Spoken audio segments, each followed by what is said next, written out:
Përshëndetje të dashur nxënës, sot ne do të njihemi me një njësi të re nga lënda, puna me kompjutera dhe bazat e programimit, që është e parë për nxënësit e klasës së tretë. Nga unë, mësimdhënës jam Merita Bajrami, që vin nga shkolla fillore Vëllezërit Miladinovci, Strugë. Konkretisht do të njihemi me njësinë mësimore. Zgjedhim, zhvendosim dhe ruajmë, të cilët ndryshe njihen edhe si urdhëra ose komanda gjatë punës me kompjuter. Pra, do të njihemi me njësinë mësimore, zgjedhim, zhvendosim dhe ruajmë, të cilët njihen edhe si urdhëra ose komanda. Si në çdo lëndë tjetër, ashtu edhe në këtë lëndë, ose në këtë njësi mësimore, ne i kemi caktuar edhe qëllimet e orës. Qëllimet e orës mësimore janë të dije dhe dallon folderët dhe fajlet, të dije të zgjedh objekte dhe të njëjtat t'i bartë, të dije të ruaj dokumentin përmes shfrytëzimit të aplikacionit përkatës. Fillojmë me folderët dhe fajlet. Kur jemi te folderët dhe fajlet, do të japim një shembull nga përditshmëria jonë me lëndët e shkollës. Për shembull, në gjuhën angleze, nxënësit kanë mjetet e tyre për punë. Fletore për detyre klase, fletore për detyre shtëpie, fletë pune, ngjyra, lapsa e kështu me radhë. Në lëndën e gjuhës shqipe, nxënësit kanë obligimet ose përgjegjësitë që duhet kryer. Detyre shtëpie, detyre klase, bisede, ushtrime gramatikore, ushtrim me shkrim, etc. Në lëndën e matematikës, përsëri nxënësit kanë obligimet dhe përgjegjësitë e tyre. Detyre shtëpie, detyre klase, ushtrime matematikore e kështu me radhë. Nga shembulli i lartë përmendur, mund të vërejmë një ndarje të detyrave që duhet kryer në çdo lëndë mësimore. Lëndët mësimore paraqesin folderët, ndërsa detyrat e çdo lënde mësimore paraqesin fajlet. Pra, edhe një herë ta potencojmë. Lëndët mësimore paraqesin folderët, ndërsa detyrat e çdo lënde mësimore paraqesin fajlet. Fajlet dhe folderët janë në mënyrë e organizimit të dhënave me të cilat punohet në kompjuter. Të dhënat së pari grupohen në fajle, pastaj fajlet radhiten në folderë, ngjajshëm si në shembullin e dhënë.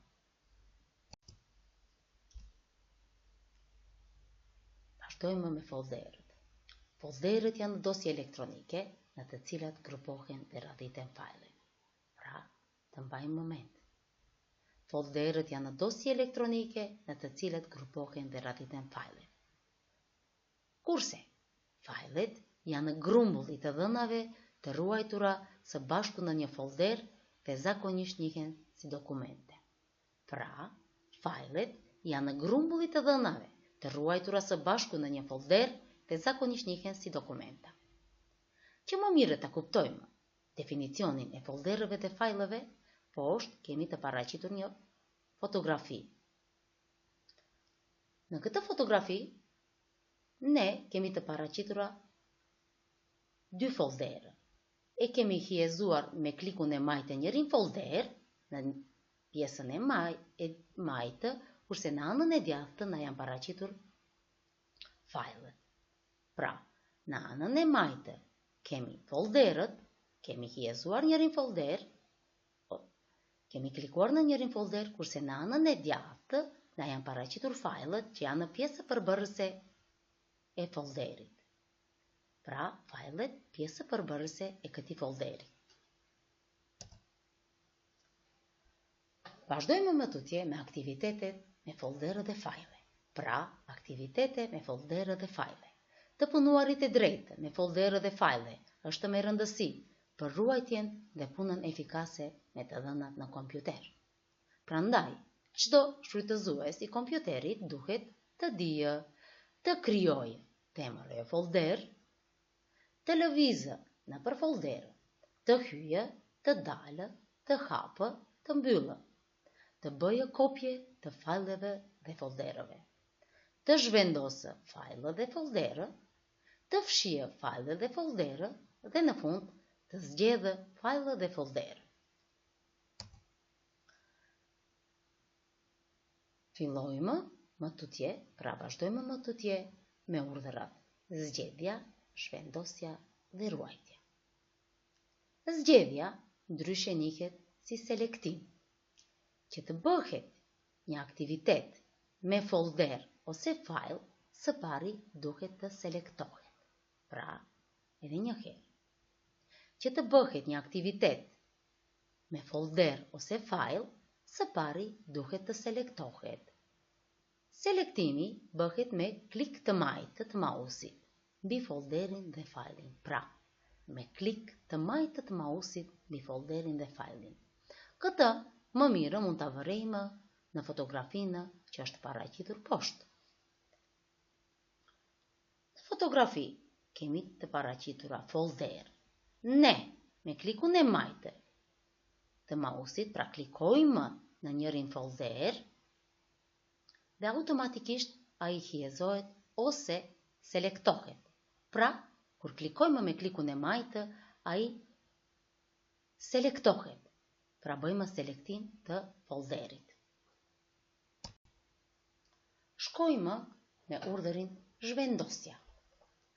Zhvendosja e fajleve nga një folder në tjetrin mund të bëhet me hapin tërhiq lësho, ose si që njihet në gjuhën kompjuterike, drag and drop.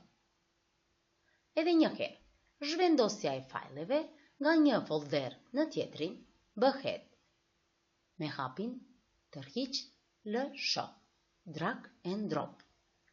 Me klik të majtë, klikojmë mbi ikonën e fajlit, mbajmë shtypur klikun e majtë, tërheqim deri në vendin që duam dhe e lëshojmë.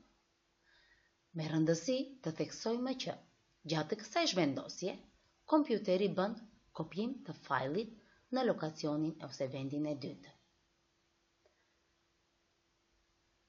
Edhe këtë shembull do ta shohim në fotografinë që e kemi të paraqitur poshtë.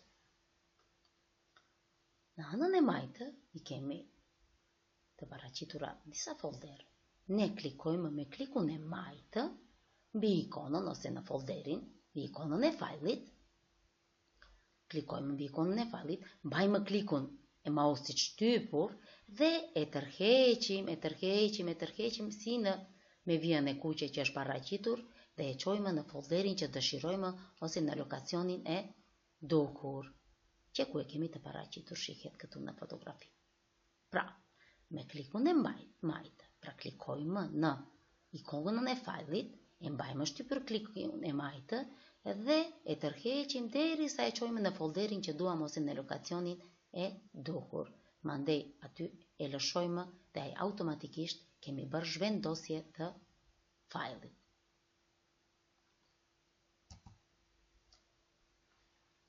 Mënyra e dytë është në një klik të djathtë në ikonën e folderit. Në 2, zgjedhim urdhërin prerjen ose cut. Në 3, klik të djathtë në lokacionin e ri. Dhe në 4, zgjedhim urdhërin gjit ose pest. Pra, gjit ose pest. Më së miri këtë do ta vërejmë në fotografinë që është paraqitur. Në anën e majtë i kemi të paraqitura disa fajla. Ne i kemi selektuar 2 fajla. Mandej, me klikun e djathtë klikojmë mbi to dhe automatikisht na paraqitet një dritare. Në atë dritare ne zgjedhim urdhërin cut, që do të thotë prerje. Pra cut, që do të thotë prerje, që ku e kemi të paraqitur me ngjyrë të kuqe. Mandej, në anën e djathtë ne kemi hapur një folder të ri. Dhe aty në atë folder duam të zhvendosim dokumentat e prerë ose fajlat e prerë. Klikojmë me klikun e djathtë në lokacionin e ri, në folderin e ri, dhe na paraqitet një dritare. Në atë dritare ne zgjedhim urdhërin ose komandën past. Klikojmë në të. Automatikisht fajlat e prerë zhvendosen në këtë lokacion. Pra zhvendosen në këtë lokacion. Pra bëhet gjitja e fajlave të prerë. Bëhet gjitja e fajlave të prerë në këtë dokument ose në këtë folder. Shkojmë në komandën ose urdhërin ruajtja. Ruajtja e një dokumenti bëhet nëpërmjet urdhërave save dhe save as. Të përsërisim edhe një herë. Ruajtja e një dokumenti bëhet nëpërmjet të urdhërave save dhe save as. Për të ruajtur një dokument, klikojmë te menuja File dhe klikojmë Save. Nëse dokumenti ruhet për herë të parë, klikojmë Save As dhe na hapet një dritare e re. Të shohim. Te dritarja Save As, që ku e kemi këtu të paraqitur në anën e djathtë në vizatim, përcaktohet folderi ku duam të ruajmë dokumentin dhe klikojmë 2 herë te folderi që duam. Aty na paraqiten disa folderë. Ne zgjedhim folderin Documents. Klikojmë në folderin Documents. Si të klikojmë në folderin Documents, te dritarja File Name duhet të shkruajmë emrin me të cilin duam të ruajmë dokumentin. Dhe që të ruajmë dokumentin, në fund ne të shkojmë të klikojmë në opcionin Save. Pra opcioni Save që do të thotë ruajtje. Klikojmë në të dhe bëhet ruajtja e dokumentit. Pra klikojmë në Save dhe bëhet ruajtja e dokumentit. Urdhëri Save dallon nga urdhëri Save As, sepse Save As na jep mundësinë gjatë ruajtjes të vendosim opsione si emrin, destinacionin ku ruhet ky dokument, kurse urdhëri Save nuk na jep asnjë mundësi, por dokumenti ruhet me atë emër që ka dhe në atë folder ku është. Me kaq, ne sot e përfunduam edhe këtë njësi mësimore. Besoj që ju pëlqeu shumë. Por si zakonisht, në fund të çdo njësie mësimore, duhet të shohim se çfarë kemi mësuar. Prandaj, edhe unë u parashtroj pyetjen. Çfarë mësuam ne sot? Pra, çfarë mësuam ne sot nga kjo njësi mësimore? Nga kjo njësi mësimore, mësuam për fajlat dhe folderët, pra për formimin e tyre. Si të formojmë fajla dhe folderë. U njohëm me urdhrat, zgjedh dhe zhvendos. Pra, u njohëm me urdhrat, zgjedh dhe zhvendos, dhe në fund mësuam si të ruajmë një dokument. Pra, si të ruajmë një dokument. Ju falenderit për vëmendjen të dashur fëmijë. Miru pafshim.